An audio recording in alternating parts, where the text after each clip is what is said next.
आज हम पार्ट 2 रहीमदास जी को आगे कंटिन्यू करते हैं। आज हम चौथा दोहा पढ़ते हैं। चित्रकूट में रमी रहे रहीमन अबद नरेश, जा पर विपदा पड़त है सो आवत यह देश। इस दोहे में कवि रहीमदास जी चित्रकूट की महिमा का वर्णन करते हुए कह रहे हैं कि चित्रकूट में रमी रहे रहीमन अबद नरेश। अवध नरेश अर्थात अयोध्या के नरेश भगवान श्री राम, जब उन पर कष्ट पड़ा तब वो चित्रकूट में आकर ही रहे।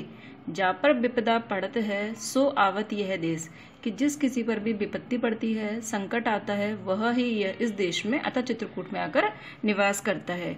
चित्रकूट में रमी रहे रहीमन अवध नरेश। रहीमदास जी कह रहे हैं कि अवध नरेश अर्थात अयोध्या के श्री राम, जब उनके पर विपत्ति आई तो वो इस चित्रकूट नामक पवित्र स्थान पर, मनोरम स्थान पर आकर निवास किया। वनवास के समय वो यहीं पर आकर रहे। जिस पर भी विपत्ति आती है, जा पर विपदा पड़त है, कि जिस पर भी विपत्ति आती है, सो आवत यह देश, वह ही मनुष्य इस देश में आता है।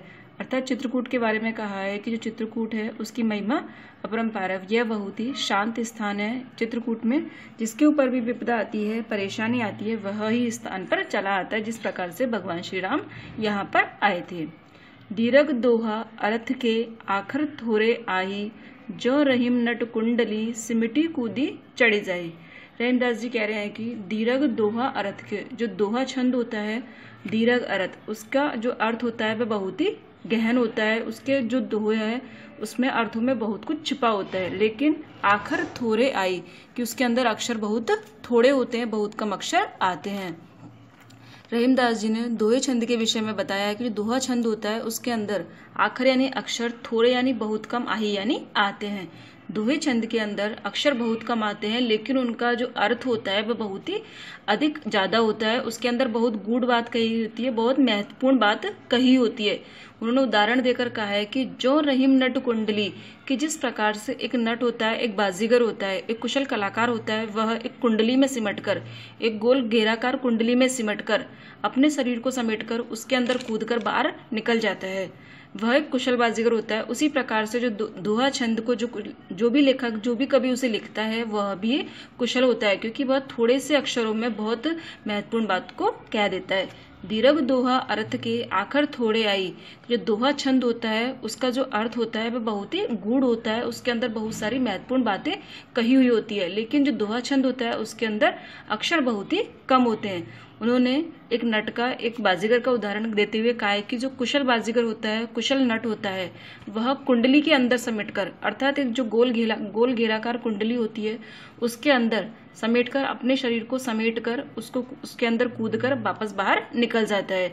कि एक छोटी सी कुंडली के अंदर एक जो नट होता है वह अपने शरीर को समेटकर और आसानी से बाहर निकल जाता है। उसी प्रकार से दोहा छंद के अंदर भी थोड़े से अक्षर होने पर भी उसका जो अर्थ होता है वह बहुत ही महत्वपूर्ण होता है। धनी रहीम जल पंख को, लघु जिये पियत अघाय, उदधि बढ़ाई कौन है जगत प्यासो जाए। कवि ने कहा है कि धनी रहीम जल पंख को, जल अर्थात पानी, पंख अर्थात कीचड़ का, कि धनी यानी धन्य। रहीमदास जी कहते हैं धन्य है कीचड़ का जल।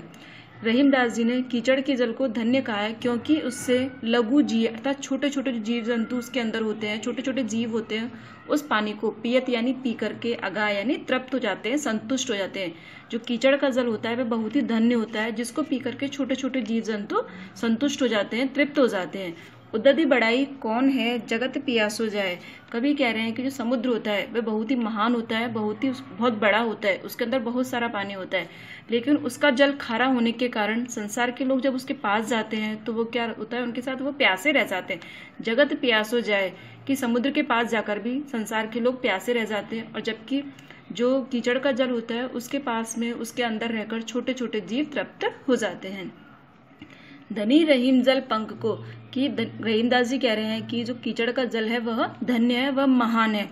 उसको पी करके लघु जी अर्थात छोटे छोटे जीव पियत अगाय, उसको पी करके तृप्त हो जाते हैं। रहीमदास जी ने कहा है कि जो कीचड़ का जल है उसे पीकर छोटे छोटे जीव भी संतुष्ट हो जाते हैं, तृप्त हो जाते हैं। लेकिन जो समुद्र होता है उसकी बढ़ाई कोई नहीं करता, क्योंकि उसके अंदर बहुत सारा जल होता है, लेकिन उसका जल खारा होने के कारण कोई उस जल को पी नहीं पाता, और सारा संसार उस जल के आगे उसके पास जाकर प्यासा ही वापस लौट आता है। नाद रीजितन देत मृग नरधन हेत समेत ते रहीम पशु से अधिक रीजेव कछु न देत। इस दोहे में रहीमदास जी कह रहे हैं कि नाद अर्थात एक प्रकार का ध्वनि होती है, एक प्रकार का संगीत होता है जिस पर की रीजी यानी प्रसन्न होकर तन देत मृग की जो हिरन होता है वह शिकारी द्वारा एक प्रकार का मधुर संगीत बजाए जाने पर अपना शरीर त्याग देता है।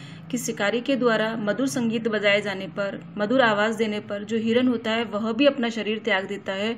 नर धन हेत समेत, यदि मनुष्य किसी पर प्रसन्न होता है तो वह अपना धन उसे दे देता है। ते रहीम पशु से अधिक रीजेव कछु न देत।